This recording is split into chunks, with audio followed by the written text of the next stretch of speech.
Hello students, हमें यहाँ पे अपना चैप्टर नंबर 1 डिस्कस करना है, that is reproduction in organism.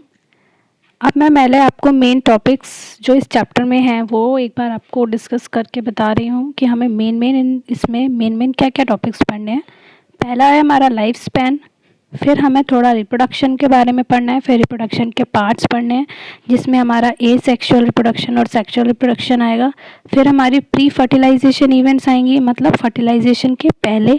फिर हमारी गैमेटोजेनेसिस आएगी, फिर हमारा गैमीट का ट्रांसफ़र हम इसमें पढ़ेंगे। फिर हम फर्टिलाइजेशन पढ़ेंगे, फिर फर्टिलाइजेशन के बाद वाले इवेंट्स पढ़ेंगे जिसे हम बोलेंगे पोस्ट फर्टिलाइजेशन इवेंट्स। फिर हम जाइगोट के बारे में पढ़ेंगे और देन एम्ब्रियोजेनेसिस। तो हमें ये सारे टॉपिक्स इस वाले चैप्टर में कवर करने हैं। ओके, तो फर्स्ट ऑफ ऑल हम डिस्कस करेंगे इसमें अपना लाइफ स्पैन। लाइफ स्पैन क्या होता है? एक ऐसा पीरियड जिसे हम बोलें birth to the natural death. यहाँ मैंने वर्ड यूज़ किया है, दैट इज़ नेचुरल डेथ। जिसकी नेचुरल डेथ हुई हो वहाँ तक का जो भी पीरियड है किसी भी ऑर्गेनिज्म का, वो क्या रिप्रेजेंट कर रहा है? Life span. ठीक है, जो भी लाइफ स्पैन हो, हमें पता है डेथ सब इंडिविजुअल्स की होनी है। ठीक है, और यहाँ मैंने एक वर्ड लिखा है, कोई भी इंडिविजुअल इमॉर्टल नहीं है, मतलब कोई भी अमर नहीं है। मरना तो सबको है, बस सिंगल सेल्ड ऑर्गेनिजम्स को छोड़ के।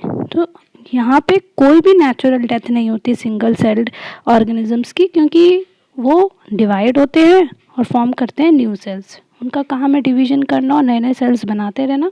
तो हम सिंगल सेल्ड ऑर्गेनिजम्स के लिए नेचुरल डेथ यूज़ नहीं करते हैं। एक ये एक्सेप्शन हमें in case of life span पढ़ना है। अब आपके एनसीईआरटी में कुछ ऑर्गेनिजम्स की अप्रॉक्सीमेट लाइफ स्पैन दे रखी है, जैसे कुछ प्लांट्स की, डॉग की, काऊ की, पैरट की, हॉर्स की। कहीं किसी किसी जगह तो आपके मेंशन किए हुए हैं ईयर्स, और किसी किसी जगह आपका फिल इन द ब्लैंक्स करके छोड़ा हुआ है।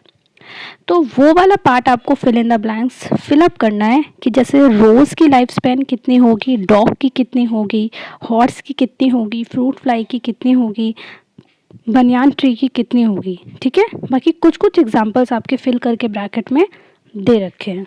ठीक है, नेक्स्ट हमारा टॉपिक है इसमें रिप्रोडक्शन। हमें स्टार्ट करना है रिप्रोडक्शन इन ऑर्गेनिजम्स। तो रिप्रोडक्शन हम सबसे पहले डिस्कस करेंगे, उसकी डेफिनेशन डिस्कस करेंगे, उसके टाइप्स डिस्कस करेंगे। रिप्रोडक्शन होता क्या है? रिप्रोडक्शन एक ऐसा बायोलॉजिकल प्रोसेस है जिसमें ऑर्गेनिज्म क्या है, अपने ही जैसे यंग वंस को प्रोड्यूस करता है, सिमिलर टू इटसेल्फ। तो it is defined as a biological process in which an organism give rise to young one similar to itself. इसलिए हम उन्हें क्या बोल देते हैं? अपने जैसे बच्चों को पैदा करना, उन्हें हम बोलते हैं ऑफस्प्रिंग। ठीक है, तो वो ग्रो होते हैं, फिर मैच्योर करते हैं, फिर रिप्रोड्यूस करते हैं, तो न्यू ऑफस्प्रिंग देते हैं। तो एक जनरेशन वाइज जनरेशन चलता है।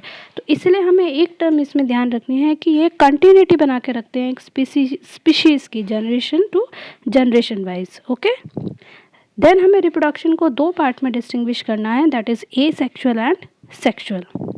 क्लियर?